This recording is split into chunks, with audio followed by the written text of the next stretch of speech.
There is value to our existence. There are reasons why each of us are born. Our quest to discover those reasons. There are two greatest days of our lives.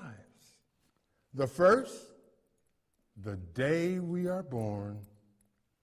The second, the day we discover why. Sometimes a man, mature, attentive, never ending, reaches his destiny on a road he chooses not to walk upon.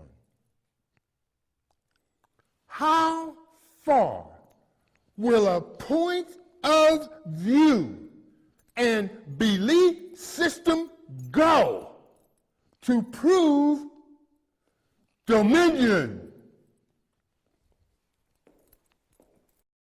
Good evening. My name is Frank O'Neill. This is my second show in a series of 12.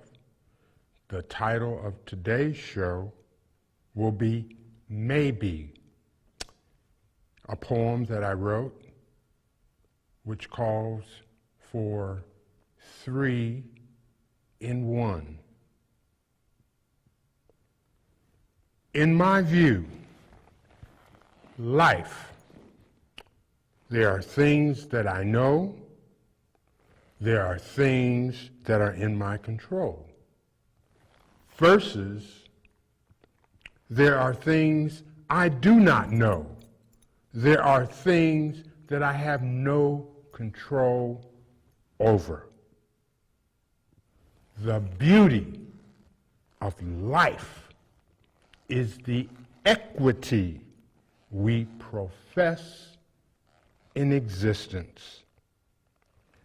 Given the evolution of man from tribal caveman to chief, pharaoh, king, queen, royalty, religion, revolutionaries, dictators, both men and women, to the most cursed ideologues, to the brand. There is likewise, simultaneously and symbiotically, the existence of the political, in your face, and philosophical conflicts, which brings me to this expression. Is conflict necessary for the viability of society? If peace is compromise, inclusive, modicum of respect and the greater good, if dominion is narcissistic, exclusive, privilege is paramount and self-centered, therefore, the conflict and death is necessary for the viability of society. That is the question.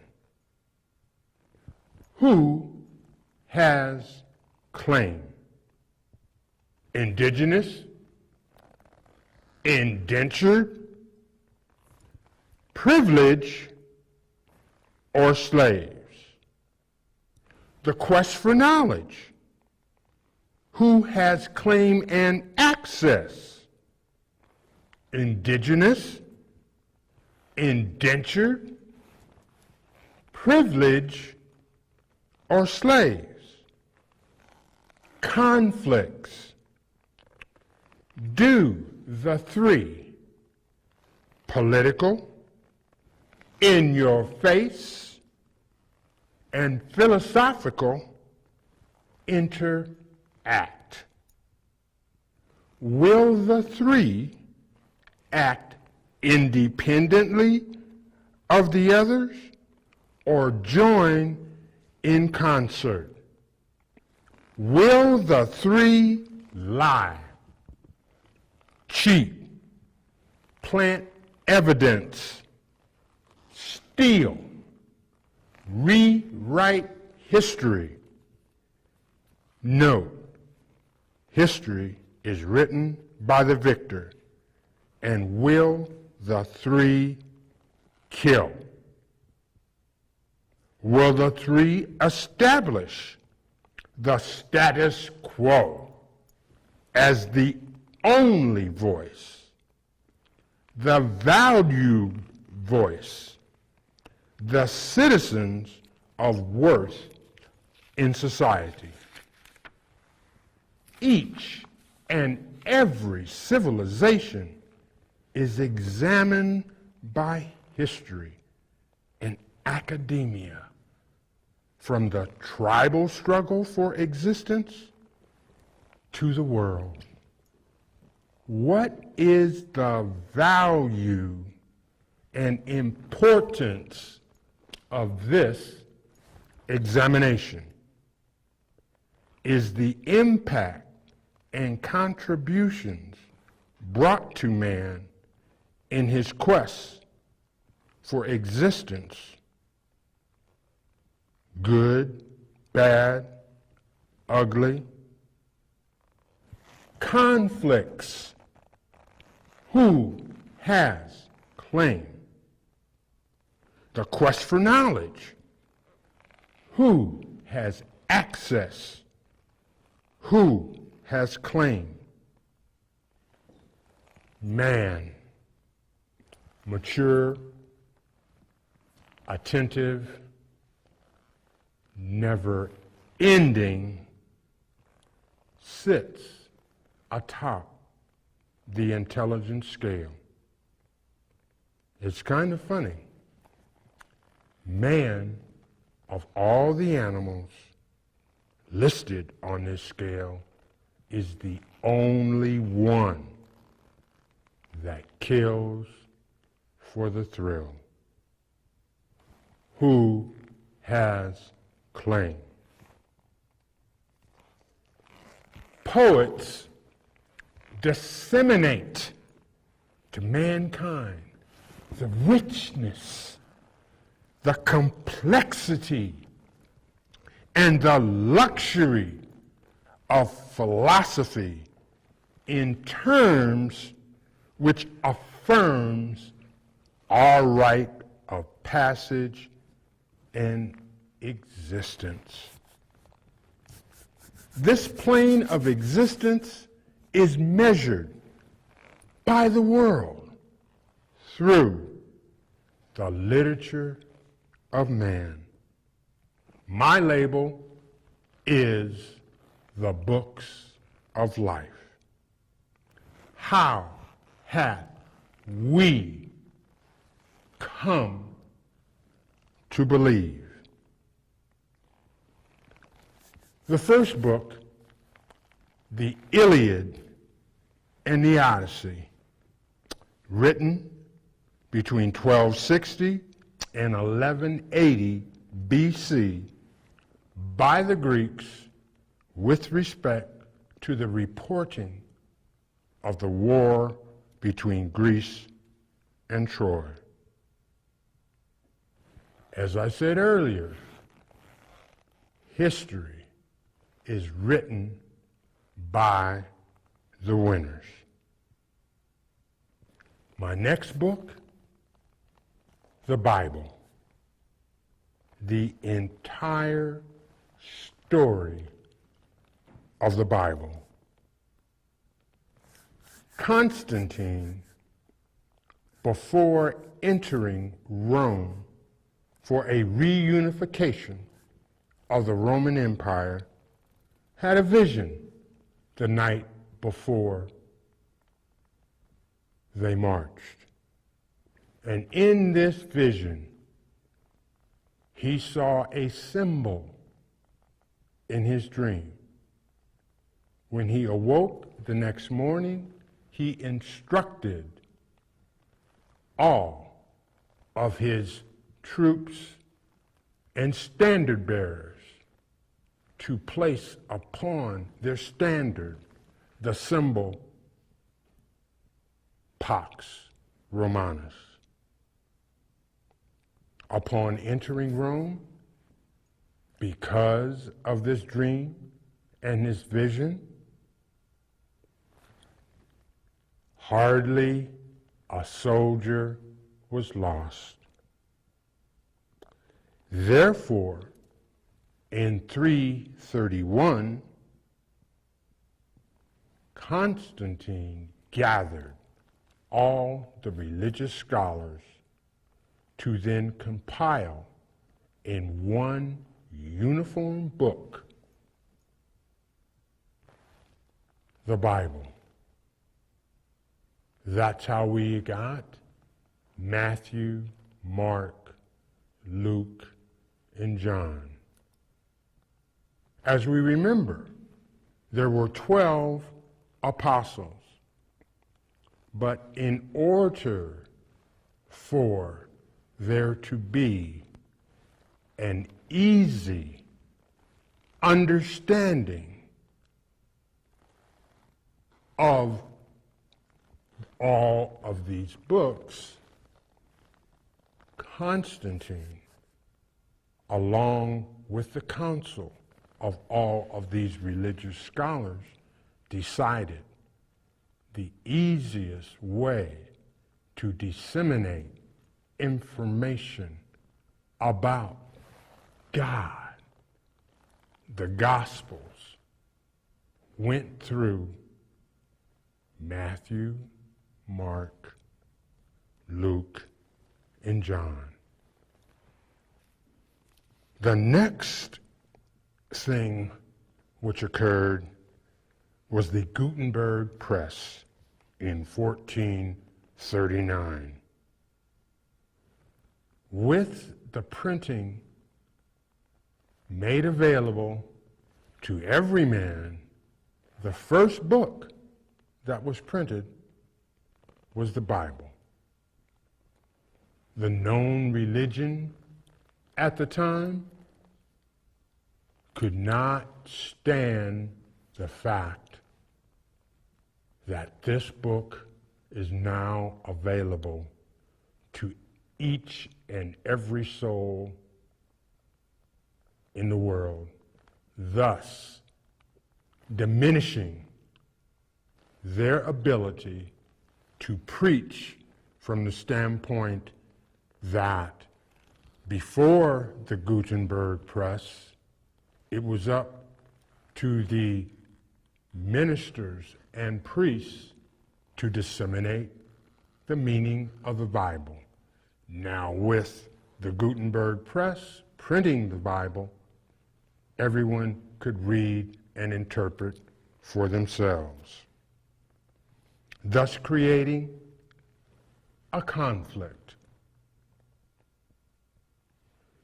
The next book, printed in 1550 by Machiavelli, The Prince, which is the primer for those who are considering becoming involved in politics. The next book, The Divine Right of Kings, printed between 1597 and 1598.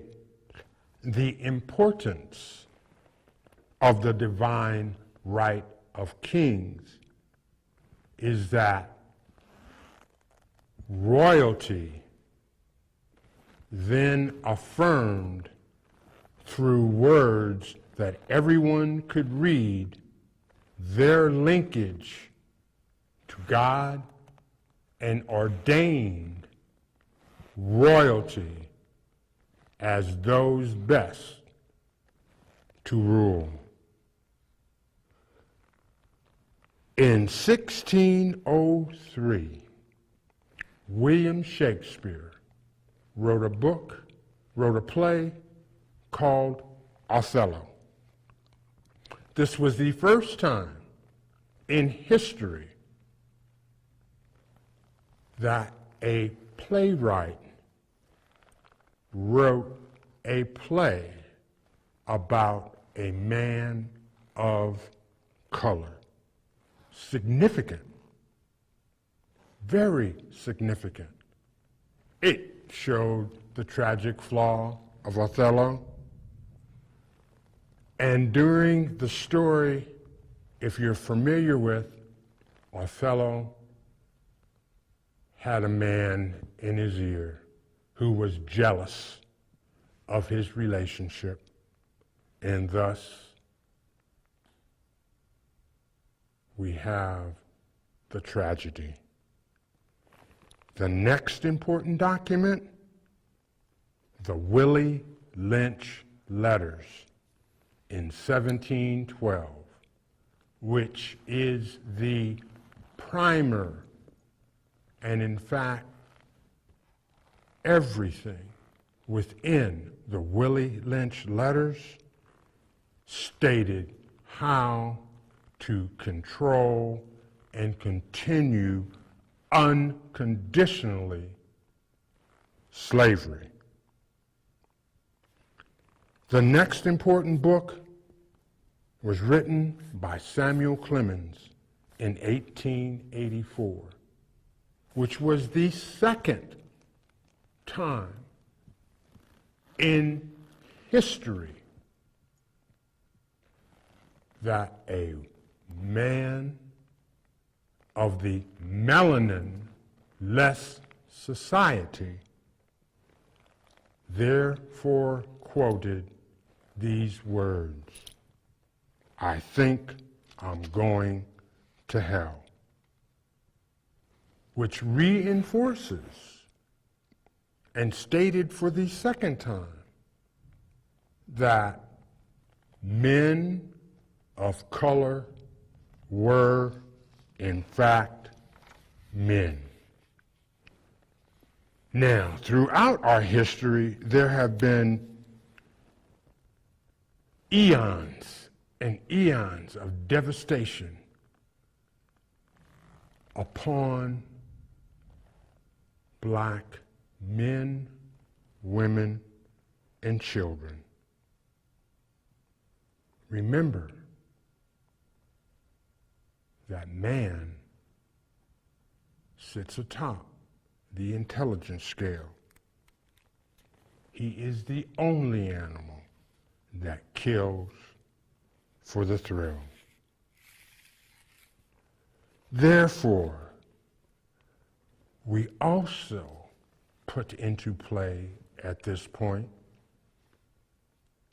oh, what a wicked web we weave when we deceive. Noteworthy, the pillars of a belief system, rather true or false or otherwise. This is what befitted the fate of people of color. As we look back through history, we often wonder why in our mother country of Africa, why was the exuberance, the initial exploration of what power and control meant. I'm referring to the black dynasties, which were at that time the only time in history that people of color led the world. The only time. The only time. Therefore, when we look to see and what is involved in conflict, the quest for knowledge, who has claim? Indigenous, indentured, privileged, or slaves. From the view of the melanin-less society, during the black dynasties in Africa, they never left Africa. They stayed within their continent. Why? Because they had everything, unknown to the educational process of the melanin-less society, thus debilitating the image of what a black man was. The interesting thing about conflict, as I said earlier, is conflict necessary for the viability of society? If peace is compromised, inclusive of the modicum of respect and the greater good, if dominion is narcissistic, exclusive, privilege is paramount and self-centered. Therefore, conflict and death is necessary for the viability of society. The purpose of my piece may be 3-in-1 is to incorporate 3 different voices which interact upon each and every one of us simultaneously. It is not for me to say the rightness or wrongness of an act. And by that, I mean all that any individual, man, woman, or child can depend on is the family that brought forth this miracle, the educational process available, and who has claim. The indigenous, the indentured, the privileged, or slaves. Maybe 3-in-1. Maybe it's not the correct thing to do, but it was the political thing to do. Right up front, in your eyes, rather than decry, defy. If I be evil, do I live? Maybe it's not the correct thing to do, but it was the political thing to do. Right up front, in your face, their space, rather than dominion, empower men. If I be live, do I be evil? Maybe it's not the correct thing to do, but it was the political thing to do. Right up front in our existence, rather than only I enjoying et al. We. God created from ivory to ebony, mature, attentive, never-ending man. Maybe, how damn dare you? God is not political. How have we come to believe? Nebraska, we are more than agriculture. Nebraska, we are more than beef. Nebraska, we are more than football. Nebraska, the good life. Come, read us. And I want to thank each and every one of you for viewing my program, and most importantly and especially my sponsors, who are my life's blood. Hot Shops.